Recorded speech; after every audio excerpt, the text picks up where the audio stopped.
Meruem nasce em um mundo que nunca exige nada dele. Não exige espera, não exige escolha, não exige renúncia. Desde o primeiro instante, tudo já está decidido. Ele é o mais forte, o mais inteligente e o centro absoluto da hierarquia. Não porque conquistou isso, mas porque foi criado assim.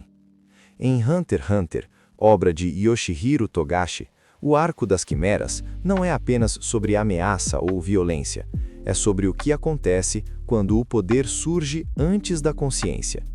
Meruem não começa sua existência como alguém em busca de sentido. Ele começa como resposta pronta. E isso é crucial, porque sentido só surge quando há dúvida. Identidade só surge quando há conflito.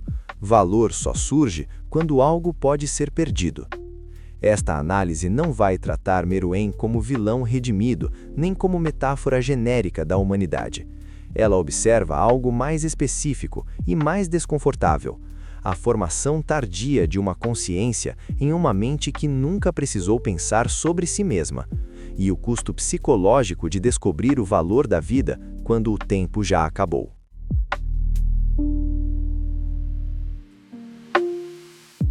Na psicologia do desenvolvimento, a identidade não nasce pronta. Ela se constrói quando o indivíduo precisa lidar com frustrações, limites e contradições entre desejo e realidade. É nesse atrito que o eu se organiza. Meruem nunca enfrenta esse processo. Ele não é educado, ele é produzido. A rainha não o vê como sujeito, mas como finalidade biológica. Não há vínculo, apenas função. Isso cria uma mente sem mediação emocional, sem necessidade de reconhecer o outro como semelhante, sem qualquer estrutura interna que diferencie valor de utilidade. Por isso, Meruem não é sádico no início, ele é indiferente. Quando mata humanos, não há prazer nem ódio, há apenas cálculo. Vidas são avaliadas pelo que oferecem à hierarquia que ele representa. Essa ausência de conflito interno revela uma psique ainda não estruturada como identidade, apenas como posição de poder. Ele não se pergunta quem é, ele se pergunta quem merece existir. E essa pergunta não nasce da crueldade, mas da falta total de limite simbólico.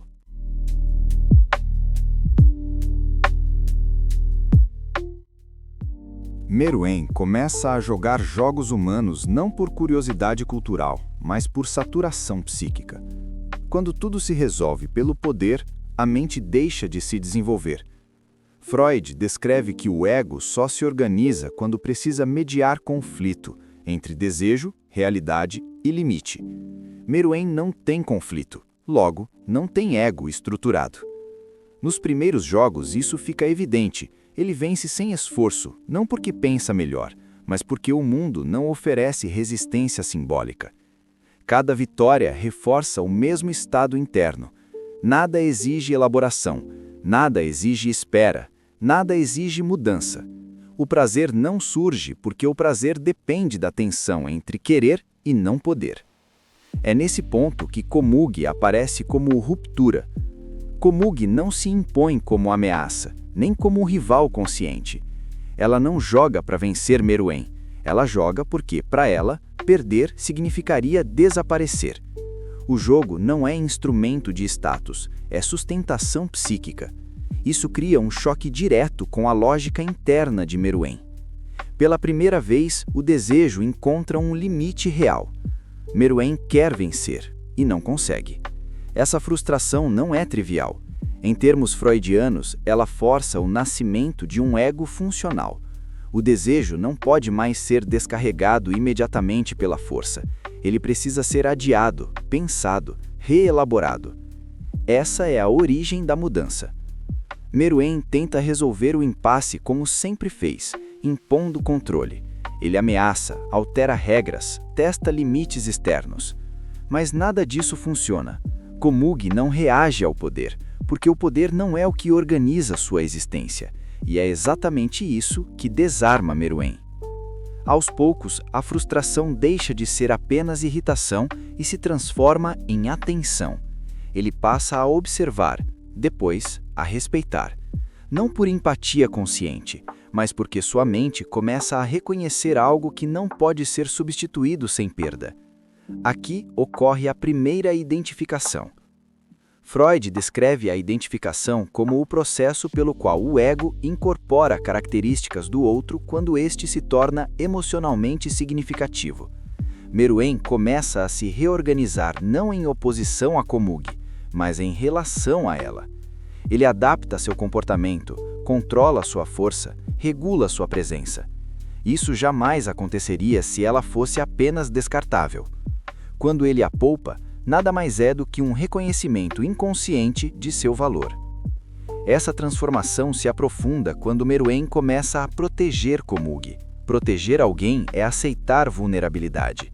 Significa admitir que algo externo pode ser perdido e que essa perda causaria impacto interno. Esse é o ponto em que a onipotência começa a ruir. O colapso se torna explícito quando Meruem acredita que Komug morreu. A reação não é estratégica, ele não recalcula planos, ele se desorganiza. Freud descreve esse tipo de resposta como ruptura do equilíbrio psíquico. O ego recém-formado não consegue ainda simbolizar a perda. O que surge não é raiva pura, mas desorientação. A pergunta muda silenciosamente. Não é mais quem deve viver, mas o que perdi. Nesse momento, Meruem começa a pensar sobre si mesmo como alguém separado do poder. O rei começa a desaparecer, e algo mais frágil surge no lugar.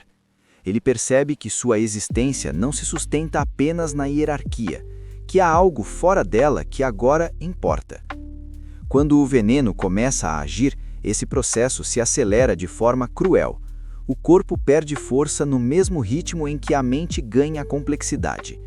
O ego, que começou a se formar tardiamente, não terá tempo de se estabilizar. É por isso que, no fim, Meruem não age mais como rei.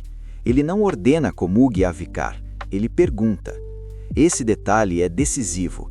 O pedido revela reconhecimento do outro como sujeito, não como extensão de si. O desenvolvimento psicológico de Meruem não é uma ascensão, é um nascimento tardio. E todo nascimento tardio carrega dor.